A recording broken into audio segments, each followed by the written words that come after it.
Kronologi dua bocah di Bengkulu tewas dibunuh, hanya gegara mancing ikan di kolam.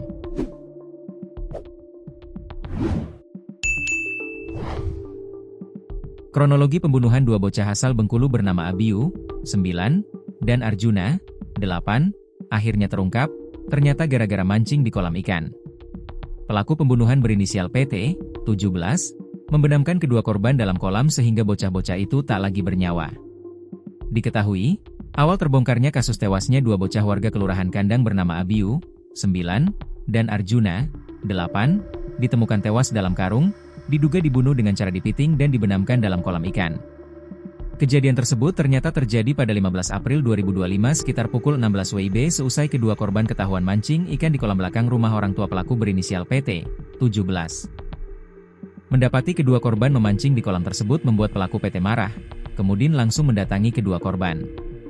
Pelaku PT kemudian langsung memiting leher korban atas nama Arjuna dengan lengan sebelah kanan dan korban atas nama Abiu pada lengan sebelah kiri.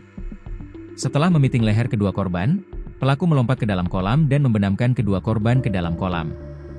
Akibat kejadian tersebut kedua korban tidak bergerak lagi dan diduga meninggal dunia.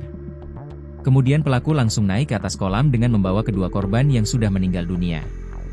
Mengetahui kedua korban sudah tidak bergerak lagi, pelaku memasukkan jasad korban masing-masing ke dalam karung goni, yang kemudian dimasukkan lagi ke dalam karung biasa yang sudah diisi batu pemberat, lalu diikat menggunakan tali. Pelaku kemudian membawa jasad korban atas nama Abiu yang sudah terbungkus karung dengan menggunakan motor metik, ke jembatan Arau Bintang Kelurahan Padang Serai. Setibanya di jembatan Arau Bintang sekitar pukul 18.30 WIB pelaku PT langsung membuang karung berisi jasad Abiu ke sungai di bawah jembatan. Pelaku PT kemudian pulang, dengan niat awal untuk mengangkut jenazah korban Arjuna yang sebelumnya juga telah terbungkus karung. Akan tetapi saat PT tiba di rumah, dia melihat orang tua korban dan warga tampak sudah mulai mencari kedua korban yang sudah tidak pulang padahal hari sudah malam.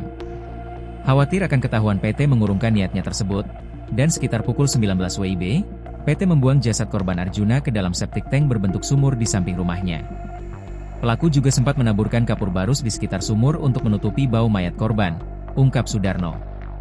Awal terungkapnya kasus ini bermula pada tanggal 20 April 2025 warga menemukan adanya mayat seseorang yang dibungkus dalam karung, dan berisi pemberat batu di dalamnya. Dari temuan mayat tersebut, polisi kemudian melakukan penyelidikan dan membuka karung pembungkus mayat yang ditemukan di Muara Jenggalu tersebut. Setelah karung pembungkus mayat dibuka, polisi mendapatkan petunjuk karena terdapat nama berinisial IT pada lapisan karung yang membungkus jasad korban. Mendapatkan petunjuk tersebut, tim kemudian langsung melakukan penyelidikan dan mendapatkan alamat atas nama IT tersebut di Kelurahan Kandang.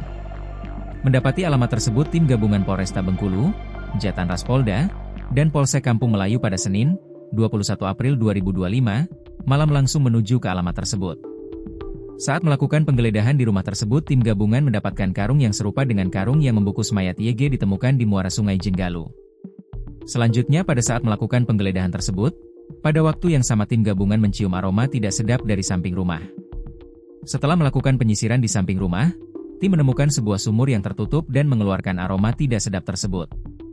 Kemudian tim membuka penutup sumur tersebut dan menemukan karung yang terikat dengan tali dan di sekitar sumur tim gabungan menemukan sendal dan baju. Atas temuan tersebut tim gabungan langsung mengamankan orang yang ada di rumah milik warga berinisial SC tersebut, termasuk terduga pelaku PT. Setelah dilakukan pemeriksaan disimpulkan bahwa pelaku PT melakukan aksi pembunuhan terhadap dua korban sendirian, tanpa diketahui orang tuanya.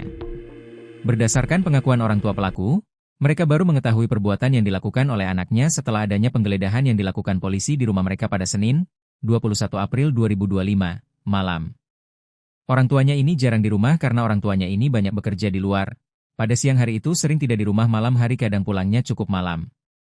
Saat kejadian itu rumah dalam keadaan kosong, kata Sudarno.